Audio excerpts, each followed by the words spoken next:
Hello, welcome to the next session of the World Food Travel Association's 2021 Research Summit.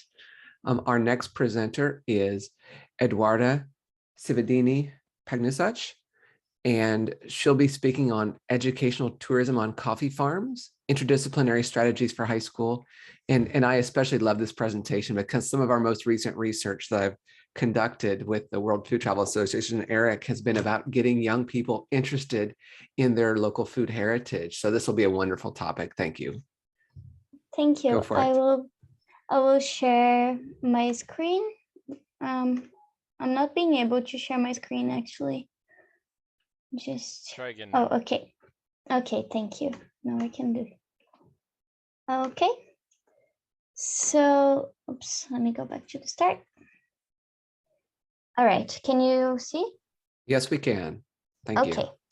So my name is Eduarda, and this is my research that I've conducted with Sara, Aline, and Beatriz. We're all from Brazil, from different universities. And well, I think it's fair to start a little bit about education, talking about education. According to Paulo Freire, who is a really important Brazilian educator and scholar of education, education is developed not only by transmitting knowledge, but also by the means of dialogue. And what he means by that is that you cannot rely only on saying one thing and telling people something for knowledge to be fully integrated and fully comprehensive for students. So we need to find other ways and methodologies and strategies to make education something that is not passive, but rather something that people can actually engage on. And field trips, they emerge as something that can be a great strategy for that, for breaking that barrier of just traditional education and a classroom and a teacher saying things to students. So field trips are in general just a really good strategy for that. But why are field trips a good strategy? Well, field trips, they enable students to first be critical about what they're learning because they are inserted in the environment of what they're studying about. So they can take their own conclusions and they can learn by their own eyes and make their minds of what they're learning in a much more practical way instead of just abstract way of learning. Also, it is interactive for the same reason because they are there, they can touch. If they're learning about food, they can touch the food, they can see what the difference is between family agriculture and processed food, for example. So it's interactive, and that leads us to participative formation, which means that the formation of those students who are engaging on those field trips is not going to be just something that they're not an active participant of. Instead, in the field trip, they are part of their own formation and they're engaging on it. So it's a really good strategy for that. So that leads us to educational tourism and the construction of knowledge through educational tourism. So a few authors talk about this. So these are the authors that we use to base this on. But the main points of educational tourism that we can gather from the literature is that it heightens autonomy for the students who are engaging on those trips and the tourists. And that means that, again, they are more in touch with what they're learning, and of course, people learn differently, and there are other different types of ways. Not everybody learns by hearing, some people learn by doing. So in the field trip, the students have more autonomy to learn and to educate, not only to be educated, but to educate themselves also. It also allows for a network of complementary knowledge because in a field trip, you're not just dealing with one topic of conversation, even if it has a specific objective or aim, you are inevitably working with a lot of different competences and a lot of different topics in a field trip, ranging from ethics and just general behavior and how to, you know, be respectful to others and learn about different cultures, and also more specific topics of what the student is about to learn. It also stimulates effectivity because, as we know, tourism has this power of creating an experience and making people more aware of what their surrounding is, what the different cultures are, what different ways of living there is. And those experiences stick to children, to adults, to everybody who engages on this type of tourism. And that stimulates effectivity. And when somebody is interested in what they're learning, it just makes everything easier. If you feel affect for what you are studying, it suddenly is not a burden anymore. Suddenly it's not like, oh my God, I have to study this. Suddenly it's, yeah, I get to study this. So that is a very important difference. And also it integrates leisure and learning and co-living experiences, which is basically what I was just talking about. It integrates all those different aspects of both tourism and education in a way that it can create an experience of learning that is beyond, again, the traditional way where you just sit there and there is a teacher telling you something, you know. So tourism has that power, especially for children, because again, children are very curious. Children are learning a lot of different ways, and so field trips, again, and educational tourism in general, just emerges a really good strategy to break through that barrier. So the aims of this particular study, first of all, why coffee farms? Again, in Brazil, coffee farms and coffee in general is a really important part of our history, of our culture, and of our economics since the beginning of this country. And since throughout Brazilian history, coffee has been a central part. And also it's a part of daily life in Brazil as it is around the world. But in Brazil, Brazil is one of the most consuming countries of coffee in the world. And it's a really important part of who we are as people. So coffee is something that we can all relate to and something that we can all be interested in, especially children. Everybody knows what coffee is, right? And also coffee tourism is in itself educational. It has educational aspects. Coffee tourists, they seek education. When they go to coffee farms, they want to understand how the process works and what goes into making good coffee and what types of cultive there is.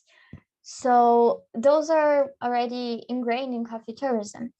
So this study aims to assess the potential of educational tourism in coffee farms in developing multidisciplinary experiences in high school in Brazil.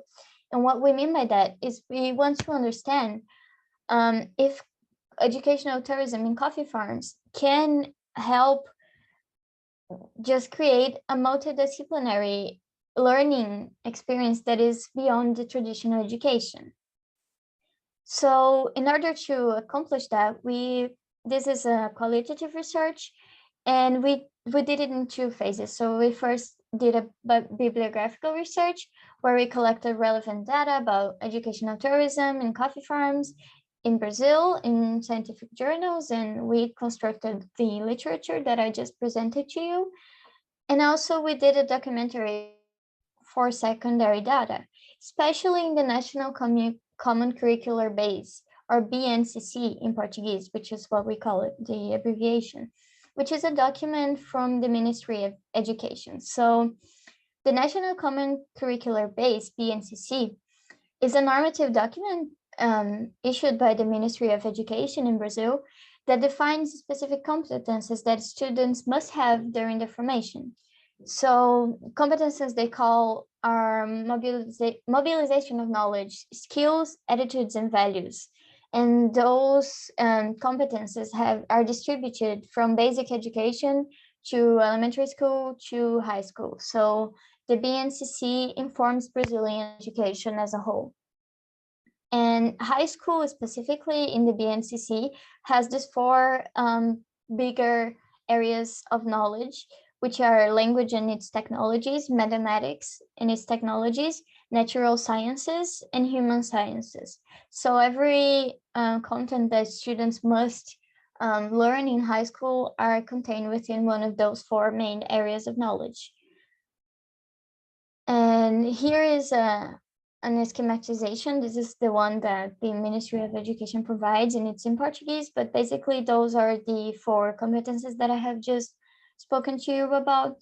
And they have then, within those main areas of knowledge, we have specific formation skills and abilities that we need to accomplish in order to get the students competent in those four main areas. So based on the BNCC, we have studied and tried to reach and understand which interdisciplinary educational practices are feasible in coffee farms, and we then systematize them according to the BNCC. And we did that because, again, the BNCC is the document that informs Brazilian education as a whole. So in order to create something that is doable and feasible and can be, applied to the real world, we decided to use the BNCC as our main, base for this study. So the first result that we have this big table, but it's hard to summarize, but I'm not going to read everything, but just so you understand what's going on here. We have this main area of knowledge, which is one of both of the two areas that I have just spoken to you about, human sciences and applied social sciences, which are the bigger areas. And then the curricular components, which are the classes that students take in high school, which are history, geography, and sociology. And then what are the theoretical applications that these specific practices are going to reach? So the first is Brazilian history. And in coffee farms, we can talk then about colony Brazil, about slavery, about European immigration and Asian immigration, because those are the most important common themes relating to history on Brazilian coffee farms. And those are big themes because, as I mentioned, coffee is a really important part of Brazilian history, with the colonization of Brazil and the slavery trade and European immigration. And in geography, we can go to physiography and human geography to talk about terroir, about material and immaterial heritage. We can talk about culture. We can talk about territory and space, both rural and urban space. And going to sociology, we can talk about rurality, agrarian reform, work identity, work ethics, and those are not isolated things. You can talk about work identity within a sociology class and link it to history and talk about slavery trade, or you can talk about a culture and geography and you can link it to the agrarian reform, which is a big topic in Latin America in general. And those things will be adding to the formation of students in these competences, in these particular classes that they're taking. Oops. The same goes for natural sciences. And so biology, we can talk about planting, harvesting, we can talk about fruit formation, genetics, environmental preservation, and sustainability. In physics, we can talk about the roasting of the beans and the beverage extraction, which is a really important part of coffee production. In chemistry, we can talk about transformations in the roast and composition of fruit and drink. And all of those things, they can work together. So you don't have to take a particular field trip just to talk about bean roasting. You can talk about all of these aspects and work with the students to become a comprehensive field trip and to discuss all of these different aspects of the coffee, which is something that all of the students are already familiar with. So when you create that and you bring all of these different concepts into their lives and by the means of a field trip, it's more easy to comprehend. It's easier to grasp what your teacher, for example, is meaning when he talks about roasting, or when he talks about planting, if you can actually see something being planted. And the same goes for history. It's actually easier to make sense of what the history of coffee farms is once you're there, seeing it and witnessing it. And so that is what the main part is about the specific competences and the main areas of knowledge. So how does that take shape? Well, that can take shape with visits, with classes, with lectures, and with workshops in the coffee production farms. And with that, educational tourism can raise benefits from the partnership between school and producers, because it's going to benefit everybody. Schools are going to benefit from it, and producers are also going to benefit from it, because heritage in general, both natural heritage and cultural heritage, is always more preserved and recognized when you insert it into education and when you bring it to the conversation. And also agriculture and safe agriculture and sustainable agriculture, those are all topics that when you talk about them and you spread the word, then they become more and more a part of the conversation, and that only brings benefit to those people who are working with that. So it's a win-win situation in general. So from all of that, we can take three main approaches from how you can work with tourism in coffee farms specifically. So we can talk about environmental approach, which is when you talk about conservation units. In Brazil, we have many conservation units, and a lot of coffee farms are close to conservation units. And it's a good way, coffee farms are a good way to show what the contrast is between a conservation unit, which is where nature hasn't been touched or has been touched to a lesser degree, and what is a farm that has been explored. You can talk about agroforestry production system. You can talk about sustainability. So that is one of the approaches you can take with this type of tourism. You can also talk about food. So you can talk about food harvesting, family farming. You can talk about safe practices. You can talk about the importance of good agriculture, free of toxins. You can talk about many different aspects of eating healthy when you are with the students there, and they can see the difference between, again, the natural and the organic product, and then the actual like super processed one that they can find in the supermarket, for example. Also, we can take the heritage approach, and we can talk about historical farms. We can talk about the coffee heritage in Brazil, which is really big.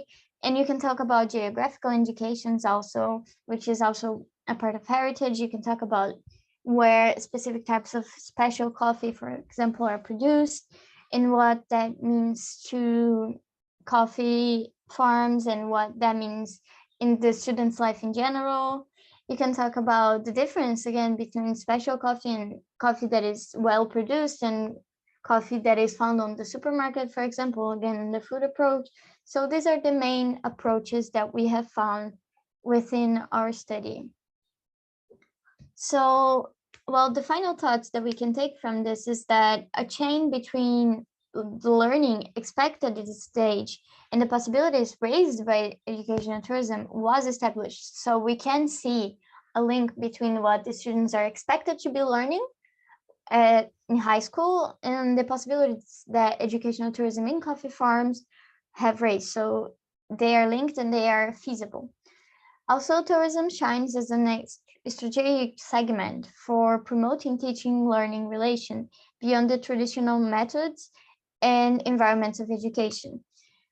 And so through coffee history and culture, the rural environment promotes learning through diverse practices within human, social, and natural sciences.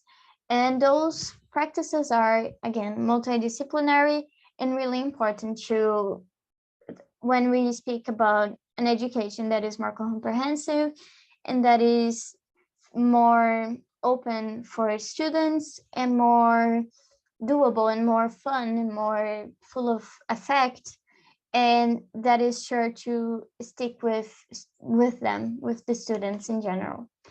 So, well, I think this is it.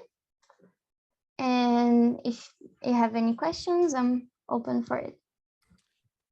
Thank you so much. If anyone has any questions, please drop those in the chat box. Let me show you my face here. There we go. I do have a question for you. Have you provided lesson plans or provided the lessons to the schools, or right now, is that something you plan to do? Did that question make sense? No, it does. No, it completely does. We haven't done that yet because this study is initial stage, of course. But from looking at the BNCC, you can already think of some things that you can achieve with maybe planning lessons, and there are specific itineraries for knowledge that are described within that document. So that can be a way of thinking of specific classes. And again, you can think of workshops, you can think of specific lectures you can give while you're at the farm. So those are a few ways we can go about that. Yeah, when I see it, I see all these great connections you're making, and then if you can almost provide the teachers with some of the lesson plans to teach, and then it's so much easier for them to do. There's so much less work for the teacher to have to do on that one. You got some congratulations in the chats here for the excellent research. What is your next step on this? Are you doing this project and then presenting it to the Educational Association? Will this be for journals? What are your next steps on this research and in spreading the word around? We are currently working on a full paper for journals, for scientific journals in Brazil. So I believe that will be hopefully published within the next few months. And other than that, we are planning on taking more actions. But again, this is we are part of a greater research group, which talks about coffee in a lot of different perspectives. And so we're dipping our toes into the educational waters now. So we're still trying to work out beyond the scientific papers and congresses, what can we do? So that's something we're keeping in mind. Wonderful. Yeah, because I see applications far beyond Brazil and far beyond coffee farms. In my area, we have orchards of almonds and walnuts. So the same idea to bring that into the schools, or in areas where they grow wine grapes or whatever it is, just to connect food with education. I love it a lot.